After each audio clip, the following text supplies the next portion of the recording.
I wanted to make a video to address some of the questions I get in comments on my other videos, and that is seasonal mower maintenance. What is included, what should be included, and how much can I expect to pay? And more importantly, can I do this myself? If this sounds like something you want to know more about, welcome to the Bald Eagle 242 YouTube channel. What my main goal is here to show you what's entailed in a seasonal mower maintenance and a more advanced maintenance, and kind of give you the knowledge you need to decide, is this something you can do on your own, or should you consider taking this to a shop? And if you do take this to a shop, what else should you ask for if your mower is a little bit older like this one? First things first, as much for safety as for anything else, we'll also inspect this plug, but go ahead and pull your plug wire off, take your spark plug out, and most spark plugs on mowers are either a 13/16 or a 5/8. This one's a 13/16, and this will ensure that there's no way this mower can fire while we're working on it. Also gives us a chance to look at that plug. You can see there's a little bit of carbon buildup on that, so that tells me this mower's been running just a tad bit on the rich side. It also lets us inspect that gap right there. That gap looks pretty close on that plug. We'll check the specs on this engine. Another subject that comes up here when you're talking about spark plugs, that's one thing that people just assume you're going to get a new spark plug and sharpen the blades as basic part of the service. 30 years of doing this, I can say less than probably 1% of the plugs I pull out are actually bad plugs. If that's included in the repair, that's great, but if not, you can clean these plugs up, so that'll save you a little bit of money if you're trying to do this on your own. Another thing that comes in handy here, just a little magnetic parts tray. Put all our parts in that way we keep them with this mower. The next thing I like to do is just go ahead and pull the air cleaner out, and this will give us an indication of how much dirt this thing's been ingesting over its life and how clean or dirty the air filter is. And this is a little different on some mowers. This one just has one screw holding it in there. More than likely, this is why our spark plug looks a little black and carboned up, because this is restricting the airflow, so it's not efficiently burning all the fuel, and that carbon builds up on the spark plug inside the cylinders on the head, and even in the exhaust. Sometimes you'll see black smoke actually coming out. So we will replace that. If you're doing this yourself, you have the option to blow it out if it's not too bad, but if it looks this bad or worse, I would replace it. Another thing that should be included in the basic service is an oil change, and a lot of these mowers do not have an oil plug in them anymore, so I will show you an easy way to change that. And that's one thing I'll say, if you do nothing else on your mower, at least once every couple times when you run it and start it, check the oil. That oil doesn't look too bad, but that is one thing that will save your mower more than anything. It is actually overfull. Is at least, if you do nothing else on your mower, at least check your oil. I'll go ahead and raise this up since I've got it on a lift, but something else you can do, should have mentioned this before I took the spark plug out, but if you pull the cord compression stroke so it starts to get hard, right before it passes over that top dead center point, you can actually tip this mower up on the side. Tip it up on the muffler side, so the carburetor and your fuel tank are on the top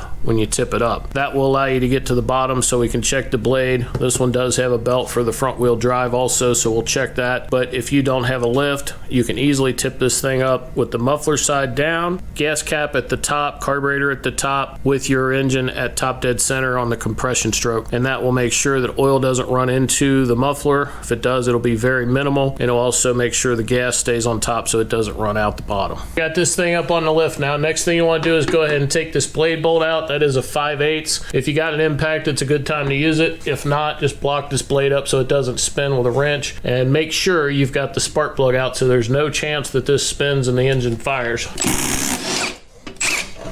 Take that and drop it down. That'll get the blade down here where we can sharpen it. Some of these engines actually have a drain plug in it. This one does not. So we either have to do one of two things. We have to tip it over on its side and pour it out through the dipstick hole, or I'll show you another device that I've got that actually sucks the oil out of the engine, which comes in real handy if you're doing this a lot. All right, since we don't have a drain plug on the bottom, you really have two options here. You can pull this dipstick out, and then you tip this over and try to funnel it down into a bucket or something to catch your oil. Or you can purchase something like this, and this is a large one. These come in like a much smaller 2-liter or whatever. But what this is an oil vacuum pump. You take this hose, drop it down in your dipstick, make sure it goes all the way to the bottom, put that down in the bottom of your sump. You can actually feel it and hear it. You'll hear it hit bottom. Pull it back up just a 1/4 inch or so. We'll push it down in as it starts to suck the oil out. But then all you do, some of these do operate on air. This is actually a manual one. But just start to pump this, and then you'll see the oil, as I pump this, start to come out of the crankcase or the sump on this engine. And all you do is just slowly pump this, and it'll drain the oil right down into this. And then you'll hear this when it starts to suck air. Just push it all the way down to the bottom. I know a lot of people say you can't get everything out of this engine, but it gets a lot out of these engines, and then we're going to put fresh oil back in it. And here it starts sucking air there. Just take this and push it all the way to the bottom then. It'll hold a vacuum for a little while, and then it'll suck the remaining oil out of there. And that is the easiest, simplest way to do this. If you're trying to tip this mower over, you can make a mess because it's really hard to tip this and get it all leveled out. Make sure your bucket's in the right spot. I'll put some links to these oil vacuum pumps down below in the video description. If you're just doing this on your personal mower, probably just want to get one of the small 2 or 3 liter ones. I think this one is like 6 or 7 liters, so it's pretty good size, but comes in very handy for this type of stuff. I do recommend you refill your oil as soon as you get done draining it. That way there's no chance that you forget to refill it. Now, I buy oil in bulk, but for the Briggs & Stratton 7.25 190cc engine, take 16 ounces of oil. I just use a decommissioned measuring cup. Go ahead and fill this up. That way we know there's no chance that we forget to fill this up with oil before we try to start it. You will want to check the specs on your engine because it may be different. Some engines take, 15 ounces, some take 22. This one takes 16. That doesn't mean yours is going to. That way we know our engine oil is full. If you're not sure how much oil your engine takes, these 2 dots right here are your low and high. So the bottom is the lowest your oil level should be, the top is the highest your oil level should be. So your oil should be between those 2 dots. And you want to make sure that you check your owner's manual. Some of these you do not screw them in to check them. Check it just like that. And we're right on the money. We're right on the full line there. I don't know how well that's showing up on camera there. Try to get a glare on it so it shows up. Show you the difference on these air filters, the old one and the new one. So we'll go ahead and get rid of that one. When you go to put these air filters back in, the side with this screen on it goes towards the mower. That way the engine doesn't suck the filter media into the engine. So when you put this in here, turn it this way. Make sure it's in there square. Go ahead and put this back up here. And if your filter has a screw, just tighten this down snug. Doesn't need to be very tight at all. Next thing we're going to do is go ahead and sharpen this blade. This one isn't terrible, but you can see it is kind of rounded off on that end edge. That end edge there is your most critical cutting point. So if you've got an edge that's extremely rounded off here, I would go ahead and replace this blade. I think we can salvage this one. So we'll sharpen this up here and I'll show you how to do this just with a simple little hand file.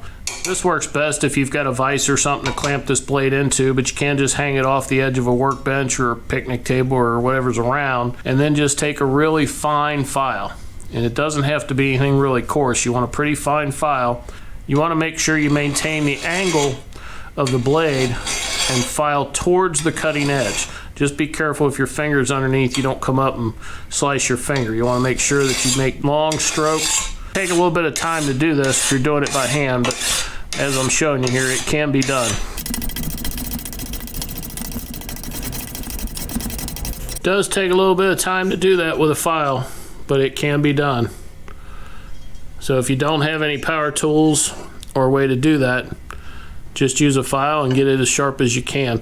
Now, a lot of places, if you have a local machine shop or a local lawnmower shop, a lot of times you can take blades in, get them sharpened for a fixed fee. I don't know, $8 to $10 or something sounds pretty reasonable to me. I've honestly never taken a blade anywhere to do that, but I do know there are places you can take these off and take them and get them sharpened. Now, I'm sure I'll get some questions and comments about balancing too. If your blade is not extremely damaged, you're not taking enough off that's really going to drastically affect the balance. But that is one thing to consider. If you've got a blade that is extremely bad, it's probably better to replace it if you don't have the means to balance it. You can buy some cheap little balancers. I've actually got one mounted right up there on my lift. I can check it out. I'll put a link to this down below. And all this is you put the blade on there like that, and it's got magnets that come out and hold that dead center. And then you just let it spin, and the heavy side will go to the bottom. And that way you know to file more off of that side that ends up at the bottom. I don't want to let that sit there and spin forever, but it is a little bit heavier on this side. We could file a little bit more off of that side, but that's close enough right there that you're never going to notice that in the mower when it's running. If that was really heavy, it would sit down here and rock back and forth like that. Getting into more of an advanced mower maintenance, something else to check is this belt. And this is the belt for your front wheel drive. If your mower's rear wheel drive, it'll have a very similar setup. But if this needs to be replaced, that is not considered part of your standard mower maintenance for seasonal maintenance. This would be an additional charge. But if you're doing this yourself, you want to check that and make sure that's in good shape. This one looks like it's not too bad. Also, while you're down here, if you've got any kind of debris or anything clogged up underneath your mower, you want to make sure you clean any of that out of here, so you'll have caked on grass, or sometimes you'll have string or anything wrapped around that little pulley. Just take the time to get all that out of there while you're down here. When you go to put this blade back on, one thing to keep in mind is the grass blows up underneath the deck. This little fin will aim up, so your blade will be as close to the ground as you can get it, the cutting edge, and then this wing will face up, so it blows the grass up underneath the deck. So when you put this up in here, it goes up in here like this, and the cutting edge is facing down. So that's the correct way to put that blade back on. When you put this blade back on, make sure this little plate lines up with this. Yours may look a little different than this, but just make sure that goes up on there. And when you tighten this down, everything lines up the same way you took it off. When you tighten this up, check the torque spec for your mower, because it's not always the same. Usually it's between 35 to 60 foot-pounds. You want to make sure you get that torque to the spec for your exact engine. All right, I did check the spec on this spark plug, and it should be 0.030. That's about what you see there. And this is actually something I picked up many years ago at AutoZone, but this has a progressively smaller ramp that runs around the outside of it. You just put your plug in there and open it up until it's right on where you want it at. So right there, we're at 30 thousandths right there, and that is snug. Now, if you don't have one of these fancy tools, you can just take a standard business card, bend it in half. A business card is about 15 thousandths thick, so this gives us 0.03, and that should fit in there just like that. That's a quick, simple way to check this without having to buy yet another tool. That's about 30 thousandths. So we'll put the spark plug back in since we're done working underneath the mower. I didn't show it on camera, but I also went ahead and put some fresh gas in this thing. Gas is one of the biggest problems you have with a mower like this. Since we are installing a new spark plug, there's actually a crush washer on a spark plug that when you first install them has to be crushed down a little bit. There is a torque spec on that, but again, I'm making this video for people that probably don't have all the tools that they really need to do this kind of work. But I'll show you here when you tighten this down, you'll feel it kind of bottom out right there. That's hit bottom. You want to go take your wrench, put it at the 12 o'clock position, and go down to about, I don't know, the 1:30, 2 o'clock position, about right there. And that will ensure that that washer gets crushed down so that that spark plug is in there correctly. And then make sure you put your spark plug wire back on. And that should kind of click when it goes on there. And if you didn't notice, that was a new spark plug. Even though this one's probably still good, I went ahead and put a new Briggs & Stratton plug in it. All right, that pretty much concludes what you're going to get with a basic seasonal mower maintenance. Your spark plug, your air cleaner, a sharp blade, change the oil. A lot of times it doesn't even include scraping out the grass from underneath. Some places will, some places won't. But I'll tell you some things it definitely does not include. It does not include changing this belt. They may check it and recommend you replace it, but you will pay extra for that. One thing that is not included at most shops, if they have to change the fuel out of the machine because it's got something in it, you'll generally pay extra, especially if it's got water or something like that in it. And then that leads into the carburetor. If they have to pull the bowl off this carburetor or do any cleaning or changing of the carburetor, that is not going to be included. That will be an additional charge. If there's any wheels that are wore out, cracked, or broken, this would be an additional charge that you would have to pay for to get that swapped out with a new wheel. It will not include replacing a broken pull rope. If there's any broken pieces, that would be an additional charge.